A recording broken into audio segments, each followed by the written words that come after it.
Hello, welcome back to tomorrow's teaching. My name is Andy and we are doing a Python course together. Last time we talked about the for loop. We talked about collections, about lists, how to create a list, how to iterate over a list, what to do with a for loop, what the for loop is for. It is good for iterating over lists, unsurprisingly. And then we had a few examples of that. Then we talked about methods and the dot notation of calling methods. And you remember perhaps methods are these pieces of code that are embedded in a piece of data, in this object of data. So you have a string, and in the string, as part of the string, you have code that deals with the string, that has particular functions that apply to this string. And so when you want to turn it to uppercase, you say string dot and then upper and the brackets, and in this way you execute this code upper, which is part of the string, and uppercase is your string. We also talked about list comprehensions. A list comprehension is a kind of for loop written differently written, you could say from the inside out, the other way around, or backwards, and this is considered by some Python programmers to be easier to read. It saves a few characters of typing. I personally find it more confusing, especially for the beginner, but you need to know it because it's a common way to write for loops. Today we want to talk about while loops. It's another form of loop. Why do we need another loop? Because if you think about it, the for loop only iterates over a list. So first you need to have a list, which we don't always have, and then the for loop will iterate exactly as often as is needed to go through the list. But you are not free to say, I want a loop that will go for 100 times if I don't have a list with 100 items. Sometimes you just want a loop that counts something, right? You want to count down seconds. It would be strange to say first I have to create a list of thousands of numbers in order later to be able to iterate over them. You have situations where you don't even know how often you want to go through a loop. Let's say it depends on the user. You say to the user, enter numbers until you have entered all the numbers on your bill, right? Let's say this is a calculator of some bill in a restaurant, and the user enters numbers until he has finished entering all the numbers on the bill, and then he types end or something like this.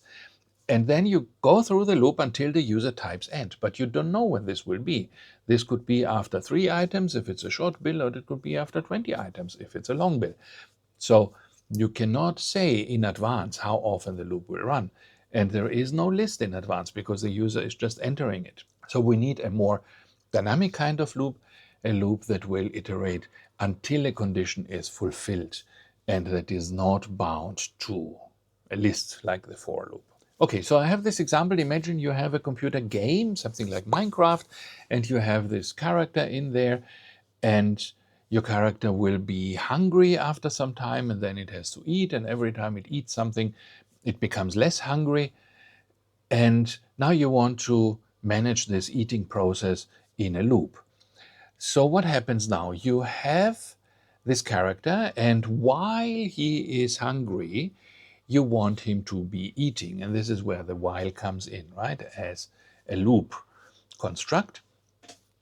You say, while the condition is fulfilled, the condition is being hungry, execute the following steps. And then you have the loop body.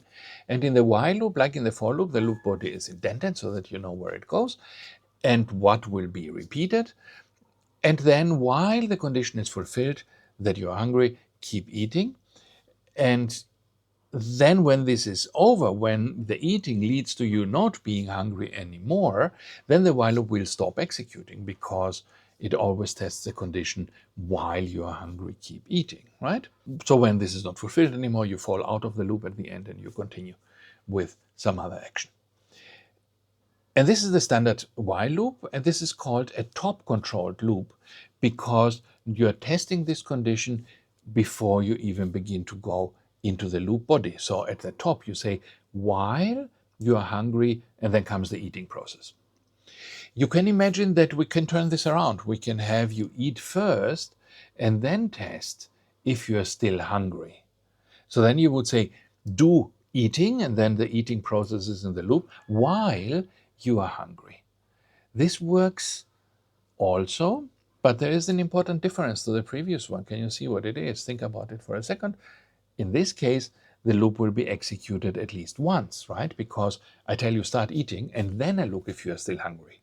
So you have to eat at least once. If I put the while at the top, then I test if you are hungry before you eat once. So if you are full from the beginning and you don't need to eat, then we completely jump over this loop and don't execute it at all. That's the essential difference between top controlled and bottom controlled loops. And this can be important. It sounds now like it's not so important with the eating, but there are situations where this is very important, whether you execute the loop at least once. Let's say if you fire an intercontinental missile, if the enemy is attacking you, and there it is very important, right, to test first if the enemy is actually attacking you before you fire your missile.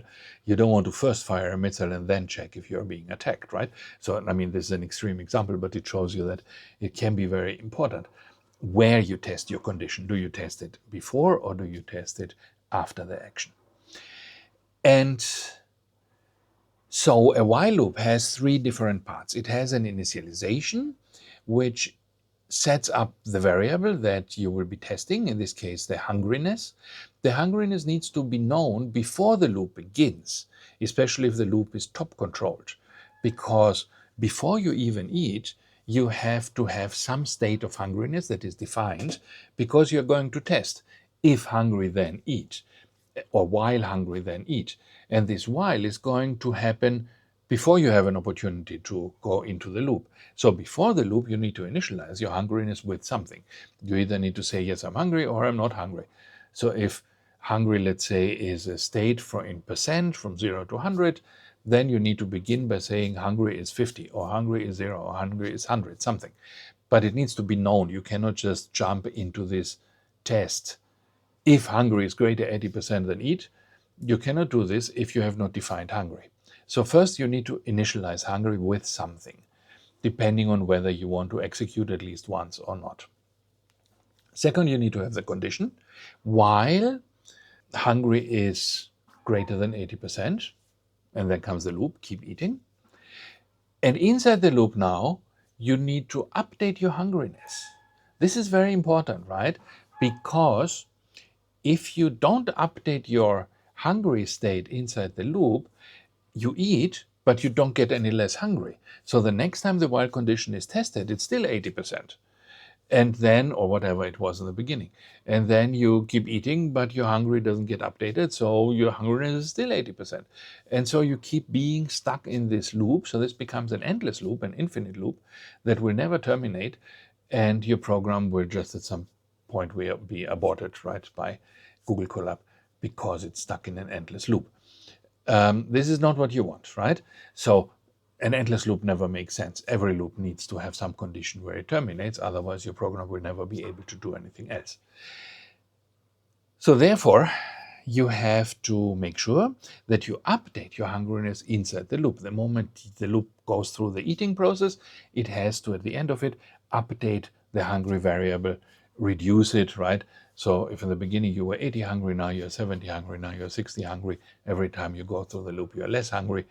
And then you have your while condition checking, am I still hungry over 80%? And then you would say, no, I'm not.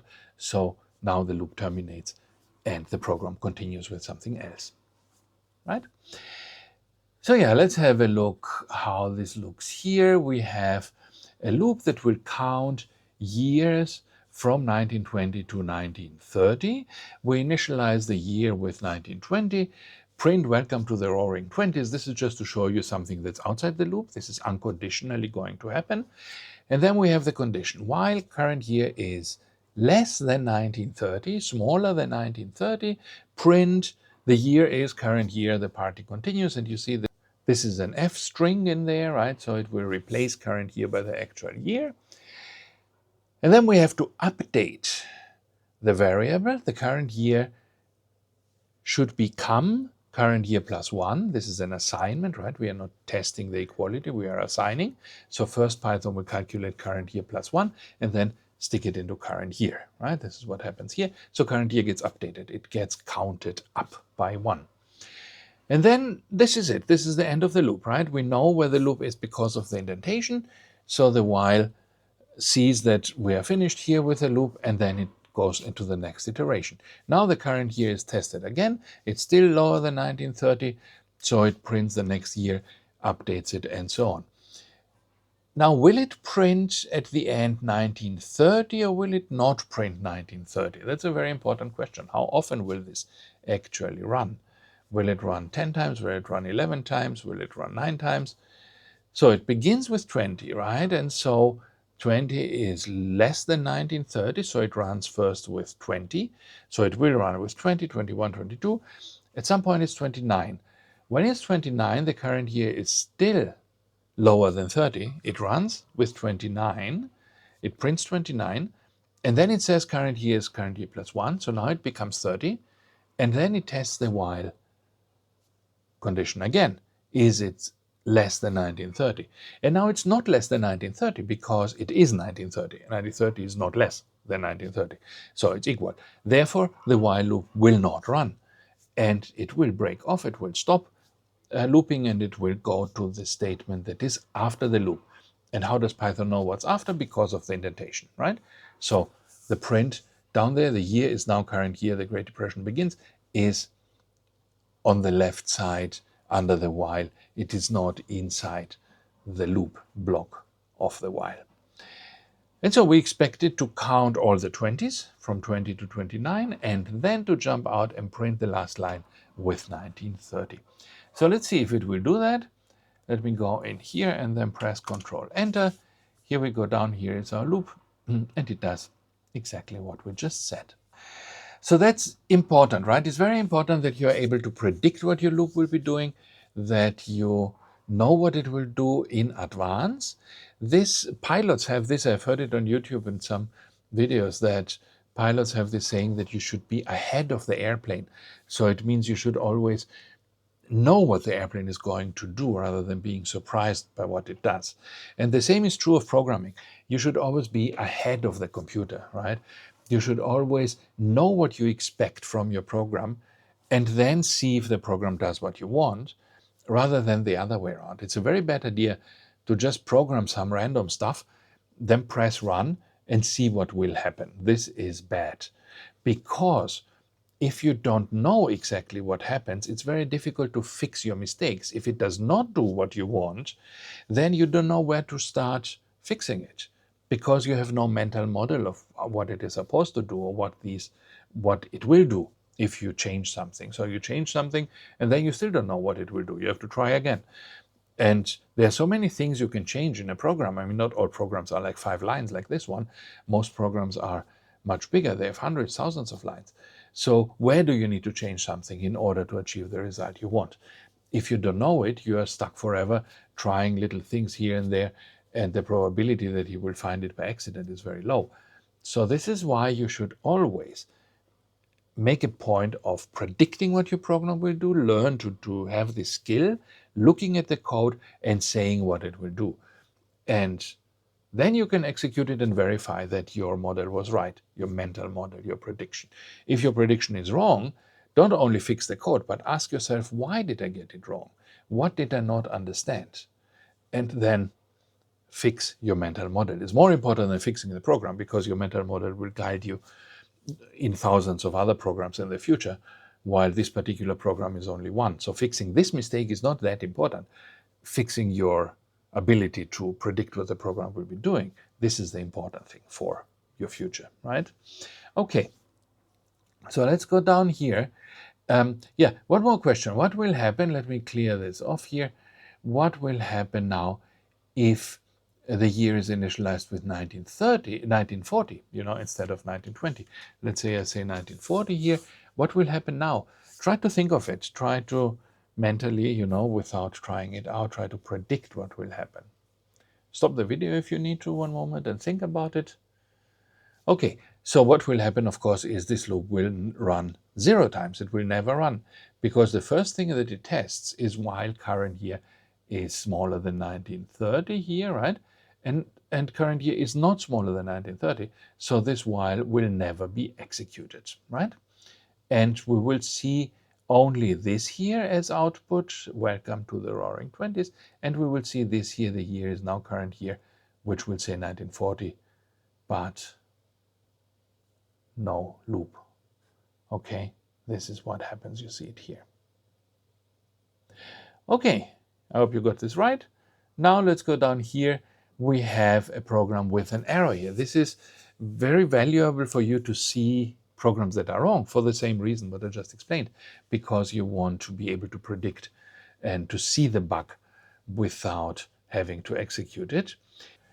So here is a bug in this program, what is wrong and what will happen. Stop the video, look at it, tell me what will happen. It's a very common mistake of beginning programmers to have a terminating condition in a loop that is never actually reached. And what happens here is that we start with the year 1920. If you look at the initialization down here, we are always adding 2. This means we are going from 20 to 24, 20, 22, 24, 26, 28, 30, 32, 34, and so on. We are going in even numbers. But then I'm testing in the condition while the current year is different, is not equal 1931. So this loop would only terminate if the year becomes 1931. But the year can never become 1931 because it's going in steps of 2, hitting only the even numbers, and 1931 is an odd number. So we will never hit this terminating condition. And this means that this loop will be running forever. It will never terminate. If you execute this program somewhere in your local computer, it will just hang your computer. It will run forever. You have to terminate it from the outside. You have to kill it. If you run it in something like Google Colab, it will eat up all your execution time, all your credits, because it will keep running and never terminate. So this is not what you want, right? This is a very bad loop. And why does it happen? Because my condition to continue or my condition to break off tries to hit one very specific value, 31. And if you don't hit exactly this value, then you're stuck in an endless loop. Don't do this. An easy way to avoid such loops, always make your breaking off condition to be a range. If it's greater than something, if it's smaller than something, then you are sure that no matter how much you increment, you will always hit the range, because it's a range that is endless above a particular number. So if you keep incrementing at some point, you will necessarily hit the end of your loop, right? You understand? So don't test for individual values that you want to hit, test for whole ranges. This is one way to avoid such loops. So instead of testing while current year is different from 1931, test for while current year is smaller 1930 or smaller 1931 or whatever you want to test there. Also, always make sure to increment your counter in the right direction. You can get another endless loop by starting with 1920, but then subtracting 1 every time instead of adding. And then your values would become 19, 18, 17, 16, right? But it will never reach the end condition because now the number is getting smaller every time. Or you forget to increment it entirely, right? Again, then you will be in the loop forever. So with these two rules in mind, you avoid most problems with simple endless loops. Always increment into the right direction. Always increment your counter in the right direction. Don't forget to increment it and increment it in the right direction.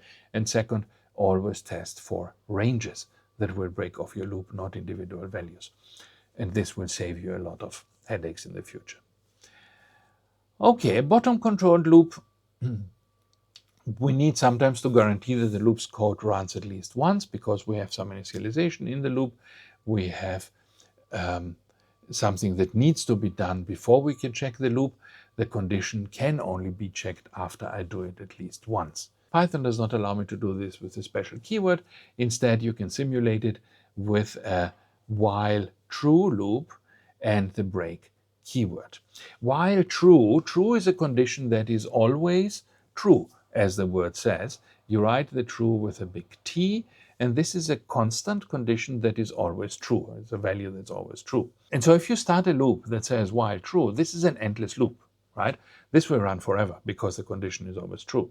But now it's not really endless, because inside the loop we have the break keyword, and the break keyword jumps out of a loop.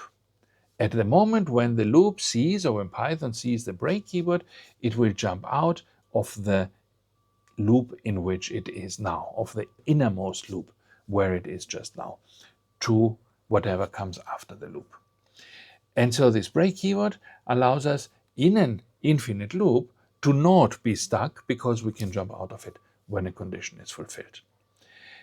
And then it would run at least once, because we test this condition at the end of the loop. So you see here, I'm asking for a password, and whether I keep asking for the password or whether I say now this password is correct and we can continue, depends on what the user entered. As long as the user is entering the wrong passwords, we want to continue the loop, and when the user enters the right one, he can continue with the program. We jump out of the loop and continue the program. Now this obviously has to run at least once, because the user needs to enter the password for the first time. We cannot check the password before the user has entered it. So this is why we want to run at least once, and this is what we do here. While true, we input, give me the secret philosophical password, and we put it into the variable guess, and then we check if guess is equal to, and you see, careful here, you need the equality operator, not the assignment. So if guess is equal to secret word, then you print correct and break out of the loop. Else you print this is not the correct term, please try again, and you don't need to do anything else, because the loop is finished there, and it will automatically repeat while true forever. So the only way to get out of this is to enter the correct password and then hit the break, which will bring you out of the loop. So let's try that. Epistemology is the secret word. What's the secret philosophical term? And now I say hello, and this is not the correct term. And now I say epistemology, but it's also not the correct term, as you will see. Why not? Because it's written with capital letters. You have to be careful here. The user needs to enter your password with the right capitalization, right? If you wanted to react correctly to both small and big letters, so to be, indifferent to case, you could just take the secret word and convert it to uppercase, right? Let's do that here. And you can also take the guess and convert it to uppercase. Now I compare the uppercase guess with the uppercase secret word. So let us just do that. And now I can say epistemology however I like, and this works, right? So make sure you understand this little trick. You can do it also more elegantly. You don't need to uppercase the secret word every time, right? Because there's a little bit of waste of resources. You can just store it in your variable already in uppercase, right? But anyway, this shows you how you can do a password check that is not case sensitive. But normally you don't want this, right? If it's a password, it should be case sensitive, right? Otherwise, you would allow for different passwords to satisfy your check, which is not what you want. Write a number guessing game is our exercise. The program thinks of a whole number and the user has to guess it, while the program answers to every guess, whether it is too high or too low. And to get a random number, do this here. This is how you get a random number. At the beginning of the program, you say import random. This imports a Python library that contains the code to create random numbers. This is something that's pre-programmed into Python. Python has lots of these libraries that you can import, but you have to import them yourself. They are not always there because they take up space in memory and they want to minimize the space you are using. If you don't use something, you don't have to import these things, these modules, because you're not using them. So why should Python keep them in memory, right? So it leaves it to you. There are lists where you can look up what modules exist, and then you import only what you need.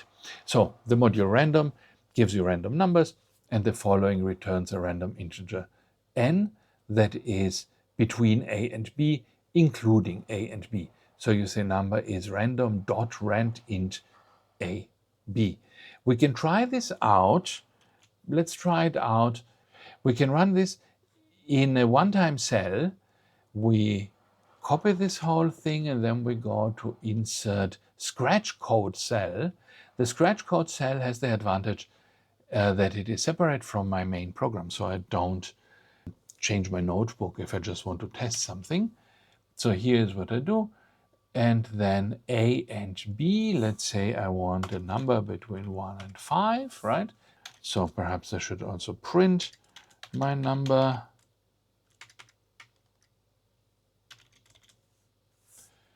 And so let's run that. And then you see I get 4. And if I run it again, I get 3. And if I run it again, I get 4. And if I run it again, I get 5. And so on, right? These are random. I get 5 again. So I get 5 again. That's a lot of same 5s. Then I get 2.